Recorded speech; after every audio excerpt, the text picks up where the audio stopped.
Hello दोस्तों, स्वागत है आज के मेरी इस वीडियो में। आज मैं लेकर आ गया हूं 2022 कक्षा 10 का हिंदी का पेपर और ये आपके बोर्ड एग्जाम का है 2022 का और बहुत ही इंपॉर्टेंट क्वेश्चन पेपर है। और इसमें के प्रश्न आपको अगर 2023 में आप एग्ज़ाम देने जा रहे हैं तो बहुत ही इंपॉर्टेंट है। इनके आप क्वेश्चन ज़रूर हल करिए जिससे कि आपको इनके बारे में कैसे प्रश्न पूछे जाते हैं ये आपको पता रहना चाहिए। और तो चलिए शुरू करते हैं। यहाँ पर सबसे पहला प्रश्न आपको दिया गया है, निम्नलिखित कथनों में से कोई एक कथन सही है, उसे पहचान कर लिखिए। तो मैला आंचल राहुल सांस्कृत्यायन की काव्य कृति है। तो मैला आंचल आपकी राहुल सांस्कृत्यायन की काव्य कृति नहीं है, ये है फणीश्वर नाथ रेणु की। और यहाँ पर मुंशी प्रेमचंद्र का गोदान प्रसिद्ध उपन्यास है। तो हाँ, ये आपका सही आंसर हो जाता है कि मुंशी प्रेमचंद्र का गोदान प्रसिद्ध उपन्यास है।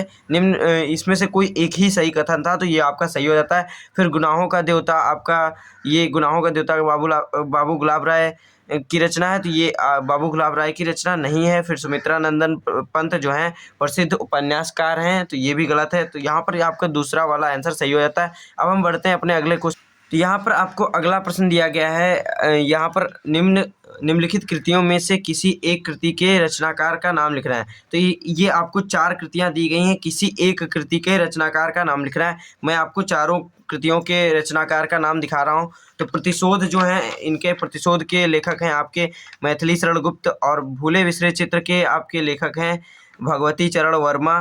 फिर आपकी आवारा मसीहा जो है कृति, इसके हैं लेखक विष्णु प्रभाकर। और ये बहुत ही इम्पॉर्टेंट ये हैं कृतियाँ और इनके लेखक के नाम बहुत ही इम्पॉर्टेंट है, तो ये आप ज़रूर याद रख लीजिएगा। और फिर अगला है ठूठा आम। तो यह है भगवत शरण उपाध्याय की रचना। और इसके बारे में जितनी रचनाएं और इनके कवियों के नाम हैं आपके पूछे जाते हैं प्रश्न, और इस बार अधिक भी पूछे जाएंगे क्योंकि 20 नंबर में आपके टिक द करेक्ट होते हैं क्वेश्चंस। तो यहाँ पर अधिक पूछे जाएंगे। तो इनके लिए जितने भी इम्पोर्टेंट क्वेश्चन हैं बहुत ज़्यादा आगे मैं लाने वाला हूँ वीडियो इम्पोर्टेंट। और उसके और अन्य सब्जेक्ट भी जो आपके हैं उनके बारे में भी बहुत सारे वीडियो मैं लाने वाला हूँ। तो अगर अभी तक आपने वीडियो को लाइक नहीं किया है तो वीडियो को लाइक कर दीजिए और चैनल को भी सब्सक्राइब कर लीजिए क्योंकि ऐसे ही वीडियो आपके लिए आते रहेंगे।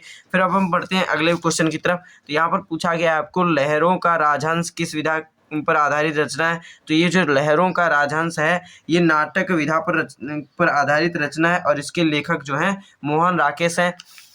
फिर आपको जय पराजय रचना के लेखक का नाम लिखना है। तो जय पराजय रचना के लेखक हैं आपके श्याम नारायण पांडे। फिर आपका राजेंद्र यादव की प्रतीक्षा किस विधा की पर आधारित रचना है। तो राजेंद्र यादव की जो प्रतीक्षा है वो आपकी कहानी नामक विधा पर आधारित है, तो आधारित है इस पर। फिर आपको अगला प्रश्न दिया गया है, रीतिकाल रीतिकाल के प्रमुख 2 कवियों का नाम लिखना है। तो इनके जो प्रमुख 2 कवि हैं वो आप इस तरीके से याद कर लीजिए। इनके कई 4-5 कवि के नाम आपको आसानी से याद हो जाएंगे रीतिकाल के। केशव भूषण मतिराम बिहारी, केशव एक हैं, दूसरे मतिराम, तीसरे केशव भूषण मतिराम, फिर मतिराम तीसरे, फिर बिहारी चौथे। तो इस तरीके से ये इंपॉर्टेंट जो हैं आपके रीतिकाल के प्रमुख कवियों के नाम हैं। तो यहाँ पर आपको इसमें सिर्फ 2 कवियों के नाम लिखना है, तो केशव भूषण लिख दीजिए आप या फिर बिहारी भी लिख सकते हैं। फिर इसमें कई सारे हैं तो घनानंद भी हैं, तो इस तरीके से हो जाता है। फिर आपका छाया युग की किन्हीं 2 प्रवृत्तियों का उल्लेख करना है। तो छायावादी युग की प्रवृत्तियां हैं कि व्यक्तिवाद इसमें था, और क्या है आपकी इसमें वेदना की गुण भी इसमें दिखाई देते थे इसलिए, और इसमें प्रकृति चित्रण भी है। आगे फिर आपको प्रश्न दिया गया है, खुशबू के शिलालेख किस युग की रचना है। तो खुशबू की शिलालेख जो आपकी रचना है वो नई कविता युग के रचना है। फिर आपको यहाँ पर आगे के प्रश्न दिए गए हैं, ये गद्य से दिया गया है। ये पहला प्रश्न है गद्य से।